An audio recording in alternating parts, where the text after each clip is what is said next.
യേശുവിന് നമ്മളോട് അപാരമായൊരു മനസ്സലിവുണ്ട്. നമ്മൾ പോകുന്ന വഴിയിൽ നാം തളർന്നു പോകുന്ന കാഴ്ചകൾ അവൻ ഇഷ്ടപ്പെടുന്നില്ല. ഏത് ശോഷിച്ച അവസ്ഥയിൽ നിന്നും നമ്മളെ ബലപ്പെടുത്തി ഉയർത്താനാണ് അവിടുന്ന് ആഗ്രഹിക്കുന്നത്. ഇന്നത്തെ ദൈവാലോചനയിലേക്ക് നിങ്ങൾ പ്രവേശിക്കുമ്പോൾ ഞാൻ കർത്താവിൽ ദർശിക്കുന്ന ആത്മവെളിപ്പാടെന്ന് പറയുന്നത്,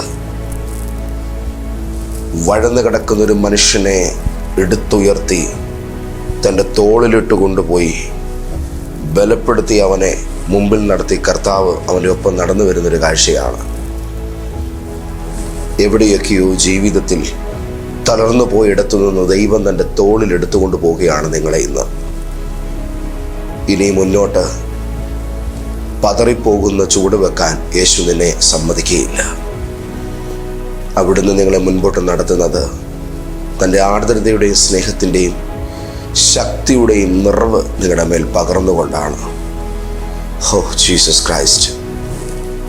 പ്രിയപ്പെട്ടവരെ, ഒരുപാട് സന്തോഷത്തോടെ ദൈവത്തിൻ്റെ സാന്നിധ്യം നിറഞ്ഞു നിൽക്കുന്ന ഈ ഒരു പുലരിയിൽ ഇന്നത്തെ ദൈവിക ആലോചനയിലേക്ക്, ഇന്നത്തെ പ്രവചന ദൂതിലേക്ക് നിങ്ങളെയെല്ലാം ഞാൻ സന്തോഷത്തോടെ സ്വാഗതം ചെയ്യുന്നു.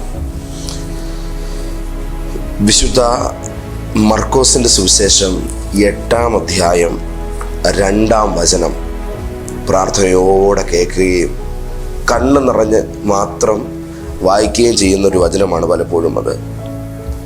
ഈ പുരുഷാരം ഇപ്പോൾ 3 നാളായി എന്നോടുകൂടെ പാർക്കുന്നു. അവർക്ക് ഭക്ഷിപ്പാനൊന്നുമില്ലായ്ക കൊണ്ട് എനിക്കവരോട് അലിവ് തോന്നുന്നു. ഞാൻ അവരെ പട്ടിണിയായി വീട്ടിലേക്ക് അയച്ചാൽ അവർ വഴിയിൽ തളർന്നു പോകും. അവരിൽ ചിലർ ദൂരത്തു നിന്നും വന്നവരല്ലോ എന്ന് പറഞ്ഞു. തൻ്റെ മുമ്പിൽ വന്നിരിക്കുന്ന മനുഷ്യൻ എത്ര ദൂരത്തു നിന്നാണ് തൻ്റെ അരികിൽ വന്നതെന്ന് കർത്താവിന് നന്നായി അറിയാം. തൻ്റെ മുമ്പിലിരിക്കുന്നൊരു മനുഷ്യൻ്റെ ശാരീരിക അവസ്ഥ യേശുവിന് നന്നായിട്ടറിയാം. തൻ്റെ മുമ്പിലിരിക്കുന്നൊരു മനുഷ്യൻ്റെ വിശപ്പിൻ്റെ ആഴം കർത്താവിന് നന്നായിട്ടറിയാം. തൻ്റെ മുമ്പിൽ നിന്നും തിരിച്ചു പോകുന്ന ഒരാൾ എത്തേണ്ടുന്ന അകലങ്ങൾ എത്രയെന്നും കർത്താവിന് നന്നായിട്ടറിയാം. ഈ യാത്ര നീ പൂർത്തീകരിക്കുമോ ഇല്ലയോ എന്നുള്ള കാര്യം കർത്താവിനറിയാം. പാതി വഴിയിൽ നീ തളർന്നു പോകുമോ എന്ന കാര്യവും കർത്താവിന് നന്നായിട്ടറിയാം. എല്ലാം അറിയുന്നവൻ, എല്ലാം അറിഞ്ഞുകൊണ്ട് തന്നെ മുമ്പേ സകലതും സജ്ജമാക്കി വെച്ചിരിക്കുന്നവൻ അതെൻ്റെ കർത്താവായ യേശുവാണ്. ഹല്ലേലൂയ. ശക്തമായൊരു ദൈവിക ബലം ഇന്ന് രാവിലെ നിറയുകയാണ്. എന്നോട് എൻ്റെ ഹരിമനാഥനായ യേശു പറയുന്നു, ഈ ദിനങ്ങളിൽ നിൻ്റെ തളർച്ചകളെ ഞാൻ എൻ്റെ ശക്തിയാൽ നിറച്ച് നിന്നെ ഞാൻ കരുത്തോടെയാണ് മുൻപോട്ട് നയിക്കാൻ പോകുന്നത്. ഈ ഒരു അവസ്ഥയിൽ മുൻപോട്ട് പോയാൽ അധിക ദൂരം താണ്ടാൻ കഴിയത്തില്ല. എന്നാൽ ഇവിടെ നിന്ന് ഞാൻ നിന്നെ മുന്നോട്ടേക്ക് നയിക്കുന്നത് തൃപ്തിപ്പെടുത്തി മാത്രമായിരിക്കും. ആ വചനം ഒന്നുകൂടെ നോക്കൂ. ഈ പുരുഷാരം ഇപ്പോൾ 3 നാളായി എന്നോടുകൂടെ പാർക്കുന്നു. അവർക്ക് ഭക്ഷിപ്പാനൊന്നുമില്ലായ കൊണ്ട് എനിക്ക് അവരോട് അലിവ് തോന്നുന്നു. ഞാൻ അവരെ പട്ടിണിയായി വീട്ടിലേക്ക് അയച്ചാൽ അവർ വഴിയിൽ വെച്ച് തളർന്നു പോകും. അവരിൽ ചിലർ ദൂരത്തു നിന്നും വന്നവരല്ലോ എന്ന് പറഞ്ഞു. ഇവിടെ എന്നെ തൊടുന്ന 2-3 ദൈവികമായ ദൂതുകളുണ്ട്. അതിലൊന്നാമത്തെ ഒരു കാര്യം ഞാൻ പറയാം. ഈ പുരുഷാരം ഇപ്പോൾ 3 നാളായി എന്നോടുകൂടെ പാർക്കുന്നു. യേശുവിൻ്റെ കൂടെ നിങ്ങളുടെ ജീവിതമായി തീർന്നിട്ട് എത്ര ദിവസമായി, എത്ര മണിക്കൂറായി, എത്ര സെക്കൻഡുകളായി എന്നുള്ളത് കർത്താവിൻ്റെ കയ്യിൽ കൃത്യമായ കണക്കുണ്ട്. ആ പ്രത്യേക വിഷയത്തിന് വേണ്ടി നീ എത്ര ദിവസമായി പ്രാർത്ഥിക്കുന്നു എന്നുള്ള കണക്കും ദൈവസന്നിധിയിലുണ്ട്. ദാനിയേൽ ദൈവസന്നിധിയിൽ പ്രാർത്ഥിക്കുവാൻ മുട്ടുമടക്കുമ്പോൾ ആ ദിനം തന്നെ മറുപടിയുമായി ദൂതൻ അയക്കപ്പെട്ടെങ്കിലും മറുപടി ദാനിയേലിൻ്റെ പക്കലെത്തുന്നത് 21-ാം ദിവസമാണ്. ഈ 21 ദിവസവും ദൈവസന്നിധിയിൽ പ്രാർത്ഥനയോടെ ആയിരിക്കുന്ന ദൈവഭക്തനെ സംബന്ധിച്ചിടത്തോളം തൻ്റെ അരികിലേക്ക് വരുന്ന ദൂതൻ ഈ കാര്യം ദാനിയേലിനോട് വ്യക്തമാക്കുന്നുണ്ട്. നീ പ്രാർത്ഥിപ്പാൻ മുട്ടുമടക്കിയ നാൾ മുതൽ 1-ാം ദിവസം തന്നെ, ഇപ്പം 20 ദിവസം കഴിഞ്ഞിരിക്കുന്നു, 21-ാം ദിവസമായി എത്തിയിരിക്കുന്നു. നാം കർത്താവിൻ്റെ കൂടെ എത്ര ദിനങ്ങളായിരിക്കുന്നു, എത്ര ദിവസങ്ങൾ നാം സ്പെൻഡ് ചെയ്യുന്നു, ഇതിൻ്റെ കൃത്യമായ കണക്ക് കർത്താവിൻ്റെ കരങ്ങളിലുണ്ട്. നാം എത്ര മണിക്കൂർ പ്രാർത്ഥിക്കുന്നുണ്ട്, എത്ര നേരം ദൈവസന്നിധിയിൽ ടൈം സ്പെൻഡ് ചെയ്യുന്നുണ്ട്? നമ്മുടെ മനസ്സ് എത്രത്തോളം നേരം യേശുവിൻ്റെ കൂടെ ആയിരിക്കുന്നുണ്ട്? ഇതെല്ലാം ദൈവസന്നിധിയിൽ രേഖപ്പെടുത്തപ്പെട്ടിരിക്കുന്ന കാര്യങ്ങളാണ്. 3 ദിനങ്ങളായി തൻ്റെ കൂടെ മനുഷ്യർ വസിക്കുന്നു. അവർ തിരിച്ചു പോകാൻ പോകുകയാണ്. എന്നാൽ അവരെ കർത്താവിന് വെറുതെ അങ്ങ് വിടാൻ മനസ്സില്ല. ഒട്ടിയ വയറുമായുള്ള നിൻ്റെ യാത്രകളെ കർത്താവ് തടയുകയാണ്. അവിടെ നിന്നെ പിടിച്ചിരുത്തുകയാണ്. എന്നിട്ട് നിനക്ക് വേണ്ടത് തന്നു തൃപ്തിപ്പെടുത്തിയേ കർത്താവ് വിടുകയുള്ളൂ. നെഞ്ചിൽ കൈവശെന്ന് പറ, വിശന്നോടാൻ എൻ്റെ കർത്താവിനെ വിടുകയില്ല. ഈ തകർന്നൊരവസ്ഥയിൽ മുന്നോട്ട് പോകാൻ കർത്താവ് നിങ്ങളെ ഇങ്ങനെ കൈവിട്ട് കളയത്തില്ല. ലോകത്ത് ഏറ്റവും കൂടുതൽ മനസ്സാക്ഷിയുള്ളത് കർത്താവായ യേശുവിനാണ്. ഈ ഒരു സാഹചര്യത്തിൽ ഒരു കാരണവശാലും നിങ്ങളെ ഈ തകർന്നൊരു മനസ്സുമായി മുൻപോട്ട് പോകാൻ കർത്താവ് വിടുകയില്ല. ഇന്ന് നിനക്ക് വേണ്ടത് ദൈവം നൽകും. വിശപ്പിനെ തീർക്കുന്നൊരു ദൈവം, വിശപ്പ് ദൈവം മാറ്റും. വിശപ്പിനെ കുറിച്ച് പറയുമ്പോൾ ആഹാരത്തിനു വേണ്ടിയുള്ള വിശപ്പാണെങ്കിൽ ദൈവം നിനക്ക് മികച്ച വരുമാന മാർഗങ്ങളെ തുറന്നു തരും. ഇന്ന് ഒരു വർധനവുണ്ട് ദൈവജനമേ. ഈ വചനം 2 സമയങ്ങളായി ഇന്നലത്തെ ആരാധനയിൽ ഞാൻ സംസാരിച്ചിരുന്നു. ഈ യോഹന്നാൻ്റെ സുവിശേഷം 6-ാം അധ്യായത്തിലാണ് ഈ ഭാഗം പ്രസംഗിച്ചത്. ഇന്ന് മർക്കോസിൻ്റെ സുവിശേഷം 8-ാം അധ്യായത്തിൽ നിന്ന് ഈ കാര്യം നിങ്ങളോട് പറയുമ്പോൾ ഇതുമായി ബന്ധപ്പെട്ട് 3-ാമത്തെ ദൈവശബ്ദമാണ് നിങ്ങൾ കേൾക്കുന്നത്. എന്തിനാണ് ഈ കാര്യം 3 തവണ ആധികാരികമായി ഉറപ്പിച്ച് തറപ്പിച്ച് പിന്നെയും പറയുന്നതെന്ന് ചോദിച്ചാൽ, ദൈവപ്രവൃത്തി അത്രത്തോളം ശക്തമായി നടക്കാൻ പോവുകയാണ്. നിന്റെ വിശപ്പിന് ദൈവം പരിഹാരമായത് വിളമ്പുന്ന ദിനമായത്, അല്പമായതിനെ ദൈവം എന്ന് അധികമായി വർദ്ധിപ്പിച്ച് തരുന്ന സമയത്തിലേക്കാണ് നീ വന്നിരിക്കുന്നത്. നിന്റെ വയറ് വിശന്നും നിന്റെ ഉടല് കത്തിയെരിയുന്നൊരവസ്ഥയിലും ദൈവം നിന്നെ വിടുകയില്ല. കുടുംബത്തിൻ്റെ അവസ്ഥയിലേക്ക് നോക്കുമ്പോൾ അത് വല്ലാത്ത ഒരു പരുവത്തിൽ ഇന്ന് പകൽ വേദനയുടെ ഒരു ഇറ്റില്ലമായിട്ടായിരിക്കാം നിങ്ങൾക്ക് നിന്നെ നോക്കിക്കാണാൻ കഴിയുന്നത്. പുറമേ എല്ലാം ഉള്ളപ്പോഴും അകമേ അനുഭവിക്കുന്നതായ ശൂന്യതകൾ, ഉള്ളിൻ്റെ ഉള്ളിലെ ചില വല്ലാത്ത ശൂന്യതാ മണ്ഡലങ്ങൾ നിങ്ങളുടെ മനസ്സിനെ വല്ലാതെ വേദനിപ്പിക്കുന്നുണ്ടാകും. ശൂന്യമാകുന്ന കൈകളുമായി ഇന്ന് രാവിലെ ഈ ദൈവദൂത് കേൾക്കുന്നവരോട് ഞാൻ പറയുന്നു, ഈ ശൂന്യത അധികം നേരം നിൽക്കുകയില്ല. ഇന്നത്തെ ഈ ദൈവിക ദൂത് നിങ്ങളുടെ പക്കലേക്ക് കടന്നു വരുന്നത് നിന്റെ കൈകളെ നിറയ്ക്കുന്ന കർത്താവിൻ്റെ നന്മ നീ പ്രാപിക്കുന്നതിൻ്റെ ഭാഗമായിട്ടാണ്. നിനക്ക് വേണ്ടതിനെ ദൈവം ഇന്ന് വർദ്ധിപ്പിച്ചു തരികയാണ്. ഇന്നലെ ഈ ശുശ്രൂഷയ്ക്ക് ശേഷം ഞാൻ സഭയോട് പറഞ്ഞു, എന്തെങ്കിലും ഒന്ന് കയ്യിലെടുക്ക്, നമുക്കൊരു വർധനവിന് വേണ്ടി ഒന്ന് പ്രാർത്ഥിക്കാം. ഇന്നത്തെ ഈ ഒരു ദിവസം ഈ ദൈവാലോചന കേട്ടുകൊണ്ടിരിക്കുമ്പോൾ നിങ്ങൾക്കൊരു വർധനവ് വേണ്ടത് നിങ്ങളുടെ ആഹാരത്തിലാണെങ്കിൽ അരിയെടുത്ത് കൈ പിടിച്ചുകൊണ്ട് ഈ ദൈവവചനം കേട്ടു. നിങ്ങൾക്ക് വർധനവ് വേണ്ടത് പണത്തിലാണെങ്കിൽ ധനമെടുത്ത് കയ്യിൽ പിടിച്ചുകൊണ്ട് ഈ ദൈവവചനം കേട്ടു. നിങ്ങൾക്ക് വേണ്ടത് ആരോഗ്യത്തിലാണെങ്കിൽ ഒരു ഗ്ലാസ് വെള്ളം എടുത്ത് കയ്യിൽ പിടിച്ചുകൊണ്ട് ഈ ദൈവവചനം കേട്ടുകൊള്ളുക. കുഞ്ഞുങ്ങളെ, നിങ്ങൾക്ക് വേണ്ടത് ബുദ്ധിയാണെങ്കിൽ ഒരല്പം തേനെടുത്ത് കയ്യിൽ പിടിച്ചുകൊണ്ട് നിങ്ങൾ ഈ ദൈവവചനം കേട്ടത് അത് നിങ്ങൾ പാനം ചെയ്തു കൊള്ളുക. നിങ്ങളുടെ ജീവിതത്തിൽ ഇന്ന് ദൈവം ഒരു വർധനവ് തരും. നീ എവിടെയാണ് വിശക്കുന്നത്? നീ എവിടെയാണ് അപര്യാപ്തതകളെ നേരിടുന്നത്? എവിടെയാണ് നിന്റെ ജീവിത ശൂന്യതയ്ക്ക് വിധേയപ്പെടുന്നത്? ദൈവം അവിടെ തൻ്റെ നിറവിൻ്റെ ശക്തിയെ വെളിപ്പെടുത്താൻ പോവുകയാണ്. നോക്കൂ, യേശു പറയുന്നു, ഞാൻ അവരെ പട്ടിണിയായി വീട്ടിലേക്ക് അയച്ചാൽ ദൈവം അത് ചെയ്യില്ല, കർത്താവ് അത് ചെയ്യില്ല. ഒന്ന് പറയാമോ? യേശു എന്നെ പട്ടിണിക്ക് വീട്ടിലേക്ക് അയക്കില്ല. രണ്ടാമതൊന്നുകൂടെ പറഞ്ഞേ, എൻ്റെ വീട്ടിലേക്ക് പട്ടിണിയെ കർത്താവ് അയക്കത്തില്ല. എന്നെ പട്ടിണിയായിട്ട് അയക്കത്തില്ല, എൻ്റെ വീട്ടിലേക്കും ദൈവം പട്ടിണിയെ അയക്കത്തില്ല. ദാരിദ്ര്യങ്ങൾ പടിക്ക് പുറത്തിറങ്ങട്ടെ. ഇന്ന് രാവിലെ ശൂന്യതകൾ വീടുകളുടെ പടിക്ക് പുറത്തിറങ്ങട്ടെ. ഇന്ന് രാവിലെ നിറഞ്ഞ് സംതൃപ്തിയോടുകൂടെയാണ് ദൈവം നിന്നെ അയക്കാൻ പോകുന്നത്. നിന്റെ ഭവനത്തിലേക്ക് ദൈവം ഇന്ന് രാവിലെ ഒരു അതിഥിയെ പോലെ പറഞ്ഞയക്കുന്നത് ഒരു വലിയ നന്മയാണ്. ഇനി നിന്റെ ജീവിതത്തിൽ ശൂന്യത കടന്നു വരികയില്ല എന്ന് പറയാൻ എനിക്ക് ധൈര്യമുണ്ട്. കാരണം എൻ്റെ ദൈവം അല്പത്തെ അധികമാക്കി വിശാലതപ്പെടുത്തുന്നവനാണ്. നിന്റെ ജീവിതത്തിനകത്ത് നിനക്ക് വേണ്ട എന്തിനേയും നിന്റെ ജീവിതത്തിൽ നന്മയായതിനെ എല്ലാം കർത്താവ് നിനക്ക് വിപുലീകരിച്ച് നൽകുന്നവനാണ്. നോക്കൂ, എനിക്ക് അവരോട് അലിവ് തോന്നുന്നു, ഞാൻ അവരെ പട്ടിണിയായി വീട്ടിലേക്ക് അയച്ചാൽ അവർ വഴിയിൽ വെച്ച് തളർന്നു പോകും. വഴിയിൽ തളരാൻ സമ്മതിക്കില്ല. വഴിയിൽ തളരാൻ യേശു സമ്മതിക്കുകയില്ല. നിന്റെ കാലുകല്ലിൽ തട്ടിപ്പോകാൻ സമ്മതിക്കത്തില്ല. ഈ വഴിയിൽ നീ തളർന്നു വീഴാൻ അവൻ ആഗ്രഹിക്കുന്നില്ല.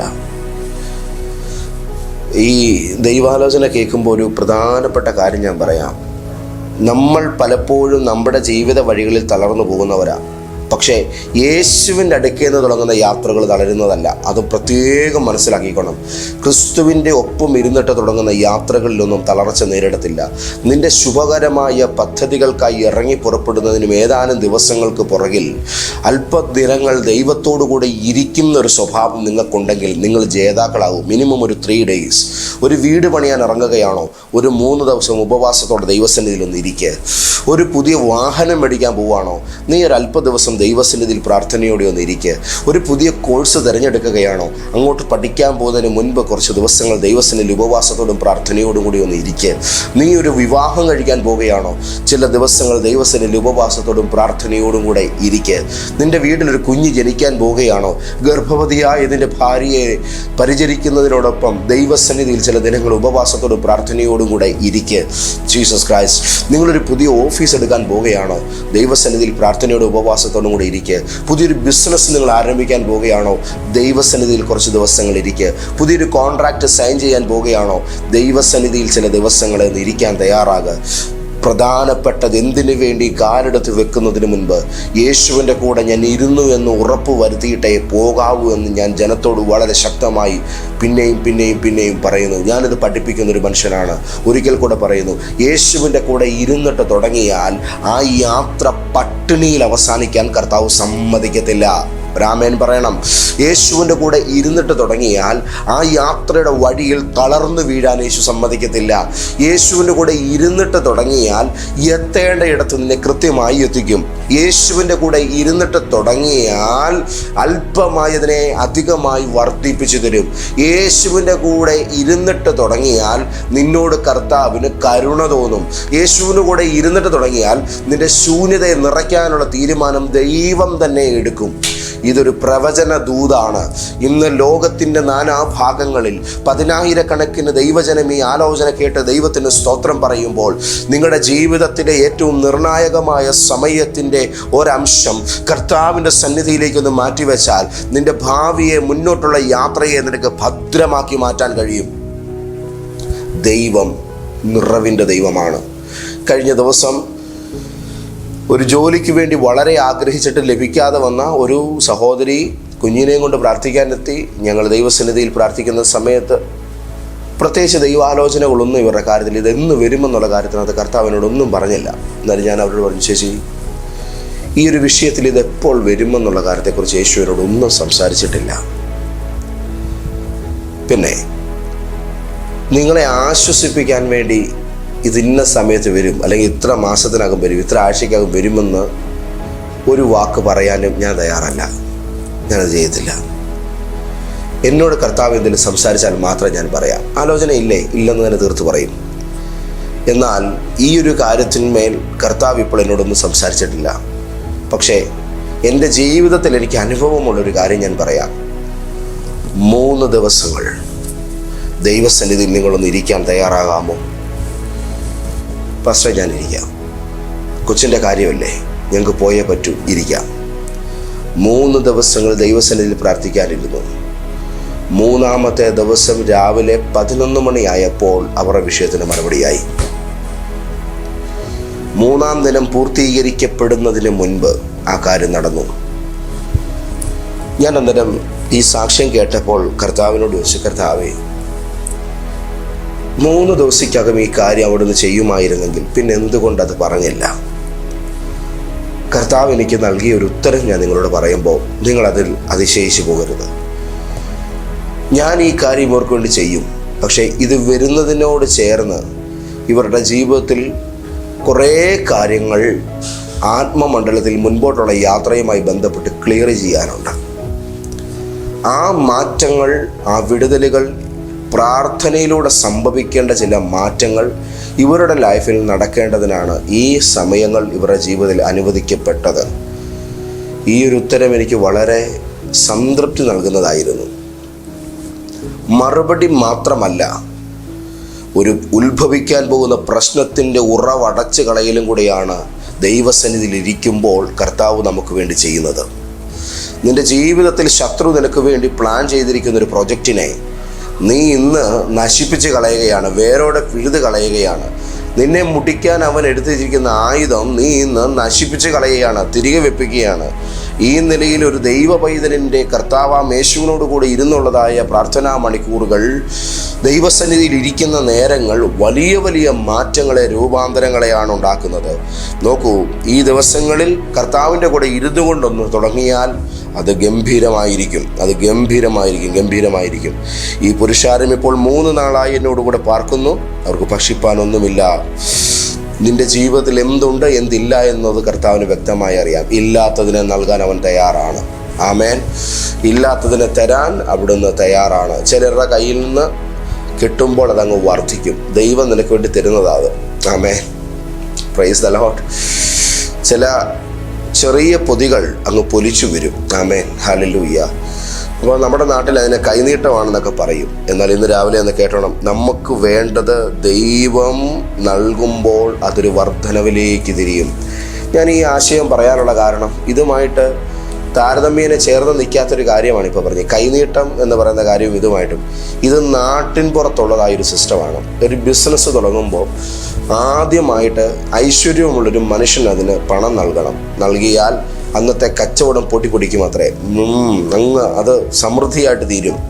നല്ല വാണിജ്യം അന്നത്തെ ദിവസം അവർക്ക് ഉണ്ടാക്കിയെടുക്കാൻ പറ്റും. അപ്പോൾ വിപണനത്തെ പൊലിപ്പിച്ചെടുക്കണമെങ്കിൽ നല്ല കൈനീട്ടം നൽകുന്ന ഒരാൾ വേണമെന്നുള്ളത് കച്ചവടക്കാരൊക്കെ നോക്കി വെക്കാറുണ്ട്.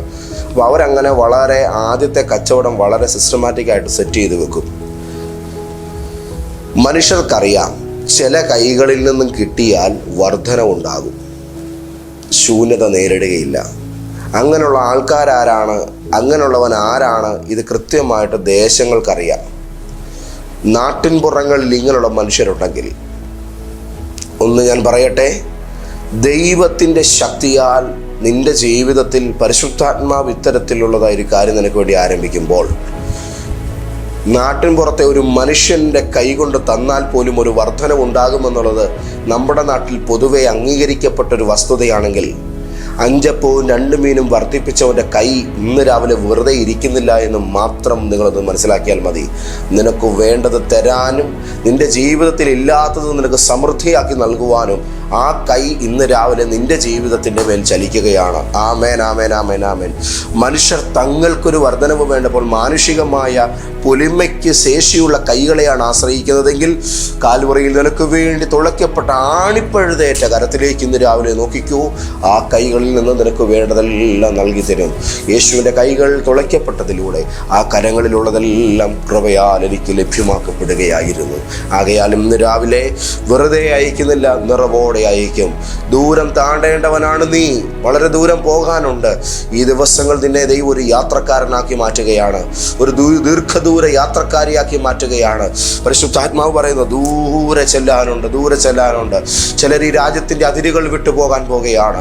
പുതിയ ചില യൂറോപ്യൻ കൺട്രികളിലേക്ക് പോകാൻ തയ്യാറാകുന്നവരെ ദൈവത്തിൻ്റെ ആത്മാവിൽ ഇന്ന് രാവിലെ ഞാൻ പറയട്ടെ, നീ വളരെ ദൂരത്തേക്ക് യാത്ര ചെയ്യും മുൻപ് നീ എത്താൻ പോകുന്ന ബാന്ധാവുകളെ ദൈവം കാണുന്നു. നീ എത്തേണ്ട അകലങ്ങളെ കർത്താവ് അറിയുന്നു. ഈ ദിനങ്ങൾ നിന്നെ ദൈവം വെറും കൈയോടെ അയക്കുകയില്ല. ദൈവം നിന്നെ മുന്നോട്ട് വിടുന്നത് ശക്തമായ തൻ്റെ ഒരു നിറവുമായിട്ടാണ്. ആമേൻ. പട്ടിണിയായി വിടുകയില്ല. ഇന്ന് രാവിലെ ഒരു കാര്യം വ്യക്തമായി തിരിച്ചറിയണം. എൻ്റെ വീട്ടിലേക്ക് ഇനി പട്ടിണി കയറി വരത്തില്ല. എൻ്റെ വീട്ടിലേക്ക് ഇനി ദാരിദ്ര്യം കയറി വരത്തില്ല. എൻ്റെ വീട്ടിലേക്ക് ഇനി ശൂന്യത കയറി വരത്തില്ല. എൻ്റെ വീട്ടിലേക്ക് ഇനി കലഹം കയറി വരത്തില്ല. എൻ്റെ വീട്ടിലേക്ക് ഇനി നാശം കയറി വരത്തില്ല. എൻ്റെ വീട്ടിലേക്ക് ഇനി നിത്യരോഗങ്ങൾ കയറി വരത്തില്ല. എൻ്റെ വീട്ടിലേക്ക് ഇനി മഹാദുരിതങ്ങൾ കയറി വരത്തില്ല. എൻ്റെ വീട്ടിലേക്ക് ക്രൂര ശാപങ്ങൾ കയറി വരത്തില്ല. എൻ്റെ വീട്ടിലേക്ക് ഒരു ഇരുട്ടിൻ്റെ സംഭാവനകളും കയറി വരത്തില്ല. എൻ്റെ ഭവനത്തിലേക്ക് ഒരു സാധാന്യമായ ആയുധങ്ങളും കയറി വരത്തില്ല. ഇതൊരു ദൈവ പൈതലിന് പറയാൻ കഴിയണം. കാരണം ഞാൻ ഇരിക്കുന്നത് യേശുവിൻ്റെ കൂടെയാണ്. Glory to Jesus. നിന്റെ സ്ഥാപനത്തിലേക്ക് എന്താണ് ഇന്ന് വരാൻ പോകുന്നത്? നിന്റെ തലമുറയിലേക്ക് എന്താണ് വരാൻ പോകുന്നത്? നിന്റെ ജീവിതത്തിലേക്ക് ഇന്ന് എന്താണ് വരാൻ പോകുന്നത്? ധൈര്യത്തോടെ പറ. നിന്റെ സഭയുടെ അവസ്ഥ എങ്ങനെയാകും? നിന്റെ ജീവിതത്തിൻ്റെ സാഹചര്യങ്ങൾ എങ്ങനെയാകും? ധൈര്യത്തോടെ ഇന്ന് രാവിലെ ദൈവമക്കൾ പറയട്ടെ, ഞാൻ ഇരിക്കുന്നത് യേശുവിൻ്റെ കൂടെയാണ്. എൻ്റെ കർത്താവ് എന്നെ വെറും കൈയോടെ അയക്കുകയില്ല, പട്ടിണിയായിട്ട് അയക്കുകയില്ല, വെറുതെ വിടുകയില്ല. എൻ്റെ കർത്താവിന് എന്നോട് അലിവ് തോന്നുന്നു. ഭക്ഷിപ്പാൻ കൊടുക്കുക എന്ന് കർത്താവ് പറയുന്നു. ശിഷ്യന്മാരോട് യേശു പറഞ്ഞു, ഭക്ഷിപ്പാൻ കൊടുക്കുക. എൻ്റെ ജീവിതത്തിൻ്റെ വിശപ്പ് തീർക്കാൻ ദൈവം ചിലരോട് പറഞ്ഞിട്ടുണ്ട്. എനിക്ക് നന്നായിട്ട് അറിയാം. ഇന്ന് രാവിലെ നിൻ്റെ ആവശ്യം നടപ്പിലാക്കാൻ തക്കവണ്ണം ആരൊക്കെ വേണമെന്നുള്ളത് കർത്താവിനറിയാം. നിൻ്റെ ആവശ്യം നടപ്പിലാക്കാൻ തക്കവണ്ണം പര്യാപ്തമായിരിക്കുന്ന വ്യക്തികളോട് എൻ്റെ കർത്താവ് നിനക്ക് വേണ്ടത് നൽകാൻ പറഞ്ഞിട്ടുണ്ട്. ഒന്ന് പറഞ്ഞേ, എനിക്ക് വേണ്ടത് തരാൻ കർത്താവ് അവരോട് പറഞ്ഞിട്ടുണ്ട്. എനിക്ക് വേണ്ടത് ഒരുക്കി തരാൻ യേശു പറഞ്ഞിട്ടുണ്ട്. എനിക്ക് വേണ്ടതായ പണം, എനിക്ക് ഈ ദിവസങ്ങളിൽ വേണ്ടതായ ചില വഴിത്തിരിവുകൾ, സഹായങ്ങൾ, എനിക്ക് ആ ഓഫീസിൽ വേണ്ടതായ ചില ഹെൽപ്പുകൾ, എനിക്ക് ആ ഒരു കാര്യത്തിൽ സംസാരിക്കേണ്ടതായ ചില വ്യക്തികൾ എല്ലാം കർത്താവ് പറഞ്ഞിട്ടുണ്ട്. ഇന്ന് നിനക്ക് തരേണ്ടതായ പുതിയ ചില ഡീലുകൾ ദൈവം അത് സംസാരിച്ചിട്ടുണ്ട്, പറഞ്ഞിട്ടുണ്ട്. കർത്താവെ, നീ പറഞ്ഞയച്ചവൻ എൻ്റെ ജീവിതത്തിലേക്ക് വരട്ടെ. ദൈവം പറഞ്ഞയച്ച വഴികൾ എൻ്റെ ലൈഫിലേക്ക് കടന്നു വരട്ടെ. ദൈവം പറഞ്ഞയച്ച വ്യക്തികൾ വഴിതെറ്റാതെ കൃത്യമായും എൻ്റെ അരികിലേക്ക് കടന്നു വരും. ഞാനത് വിശ്വസിക്കുന്നു. നമുക്ക് അങ്ങനാണെങ്കിൽ കർത്താവ് പറഞ്ഞിട്ടുണ്ടെന്ന് നമ്മുടെ പട്ടിണി മാറ്റാൻ പ്രാപ്തരായവരോട് ദൈവം കൽപ്പിച്ചിട്ടുണ്ടെന്ന് നമ്മുടെ സഹായത്തിൻ്റെ മേഖലകളോട് ഏലിയാവിനോട് പറഞ്ഞു, കാക്കയോട് പോലും കൽപ്പിച്ചിട്ടുണ്ടെന്ന്. അങ്ങനെയാണെങ്കിൽ കാക്കയടക്കം, ആമേൻ, ദൈവത്തിൻ്റെ കൽപ്പന കേട്ടിട്ടുണ്ടെങ്കിൽ, ചതുദ്രമപ്പണം വിഴുങ്ങിയ മത്സ്യമടക്കം ദൈവത്തിൻ്റെ വാക്ക് കേട്ടിട്ടുണ്ടെങ്കിൽ, ഇന്ന് രാവിലെ എന്തിന് ഭാരപ്പെടുന്നു? നിനക്ക് വേണ്ടത് ദൈവം ഒരുക്കിയിട്ടുണ്ട്. കർത്താവേ, അത്ഭുതങ്ങളുടെയും അതിശയങ്ങളുടെയും വലിയ ദൈവപ്രവൃത്തിയിൽ വിശ്വസിച്ചുകൊണ്ട് ഞങ്ങൾക്ക് വേണ്ടി തുറക്കുന്ന സ്വർഗീയമായ പദ്ധതിയുടെയും കരുതലിൻ്റെയും ആ വലിയ സംവിധാനങ്ങളെ കണ്ട് സ്തുതിച്ച് സ്തോത്രം ചെയ്ത് ഞങ്ങൾ പ്രാർത്ഥിക്കുന്നു. ഇന്ന് ഞങ്ങളുടെ മക്കളുടെ ജീവിതം ആഘോഷമായിരിക്കും. ഇന്ന് ഞങ്ങളുടെ മക്കളുടെ ജീവിതത്തിൽ നിറഞ്ഞ സന്തോഷത്തിൻ്റെ പകലായിരിക്കും. നീ ഇവരെ ഏറ്റവും ഉയർത്തി, ഏറ്റവും മാനിച്ച് ഐശ്വര്യകരമായി ഇവരെ ഉയർത്തുന്ന വലിയ കൃപയ്ക്ക് ഞാൻ നന്ദി പറയുന്നു. നാഥ, ഉന്നതമായ പുരോഗതികൾ നൽകി നിന്റെ മക്കളെ മാനിച്ച് അനുഗ്രഹിക്കണം. കൃപ തോന്നി സഹായിക്കണം. യേശു ക്രിസ്തുവിൻ വലിയ നാമത്തിൽ തന്നെ, ആമേൻ. എൻ്റെ ചർച്ചിലെ എല്ലാ ദൈവമക്കളെയും ഞാൻ അനുഗ്രഹിക്കുന്നു. ലോകമെങ്ങും ഇന്ന് രാവിലെ ദൈവദൂത് കേട്ട എല്ലാ പ്രിയപ്പെട്ടവരെയും അനുഗ്രഹിക്കുന്നു. ഈ വരുന്ന ശനിയാഴ്ച തിരുവനന്തപുരത്ത് ജഗതിയിൽ നമ്മുടെ മീറ്റിംഗ് നടക്കുന്നു. അതിൻ്റെ വിശദാംശങ്ങൾ നിങ്ങളെ പുറകാലെ അറിയിക്കാം. ഞായറാഴ്ച കോട്ടയം IMA ഹാളിൽ നമ്മുടെ ആത്മീക ആരാധന നടക്കുന്നു.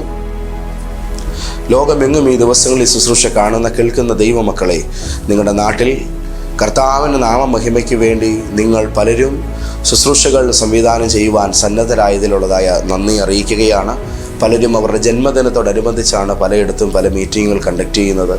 പലരുടെയും ദർശനത്തിൻ്റെ സാക്ഷാത്കാരത്തിന് കർത്താവ് ഞങ്ങളെയാണ് നിയോഗിച്ചതെന്നുള്ളതായ ഒരു ബോധ്യം പലർക്കും കർത്താവ് നൽകിയതിനെ തുടർന്ന് നമ്മുടെ ശുശ്രൂഷയെ ക്ഷണിച്ച് അവരുടെ നാട്ടിൽ വിടുതൽ ശുശ്രൂഷകൾ കണ്ടക്ട് ചെയ്യുന്നതിൽ പലരും താല്പര്യം പ്രകടിപ്പിക്കുന്നു. നിങ്ങളുടെ മനസ്സിൻ്റെ വിശാലതകൾക്ക് ദൈവം ധാരാളമായ അനുഗ്രഹങ്ങളെ ചൊരിയട്ടെ. നിങ്ങളുടെ സുവിശേഷ താല്പര്യത്തെ, ദേശങ്ങൾ കർത്താവിനെ കൈക്കൊള്ളുന്നതിൽ വലിയ തോതിൽ നിങ്ങളെടുക്കുന്ന ഇനിഷ്യേറ്റീവിന് ദൈവം പ്രതിഫലം നൽകട്ടെ. കഴിഞ്ഞ ദിവസം തൃശ്ശൂർ മീറ്റിംഗ് ആയിരുന്നു. 58 പേരിലധികം ദൈവകൃപയാൽ യേശുവിനെ രക്ഷകനായി സ്വീകരിക്കുവാൻ കർത്താവ് ആ ശുശ്രൂഷ മുഖാന്തരം സഹായിച്ചു. ഈ വരുന്ന വെള്ളിയാഴ്ച നമ്മുടെ സ്നാന ശുശ്രൂഷകൾ നടക്കുകയാണ്. നിങ്ങൾ ഈ ശുശ്രൂഷയുമായി ചേർന്ന് നിൽക്കുന്ന നാളുകളായി പ്രവചനദൂത് കേൾക്കുന്ന ആളാണ്. എനിക്കൊന്ന് സ്നാനപ്പെടണമെന്നുള്ളതായ കൊതി നിങ്ങളുടെ അകത്തുണ്ടെങ്കിൽ നിങ്ങൾക്ക് വേണ്ടിയാണ് ഈ ദിനങ്ങളിൽ ആ ശുശ്രൂഷയുടെ ക്രമീകരണങ്ങൾ ഒരുക്കുന്നത്. ദയവായി ഞങ്ങളുമായി ബന്ധപ്പെടുക. ദൈവം ധാരാളമായി നിങ്ങളെ അനുഗ്രഹിക്കട്ടെ. ദൈവരാജ്യം വളരുന്നു. അത്ഭുതകരമായ ദൈവപ്രവൃത്തികൾ ലോകമെങ്ങും സംഭവിക്കുന്നു. കർത്താവിൻ്റെ കൃപ നിങ്ങളുടെ മേൽ ചൊരിയപ്പെടട്ടെ. ആമേൻ.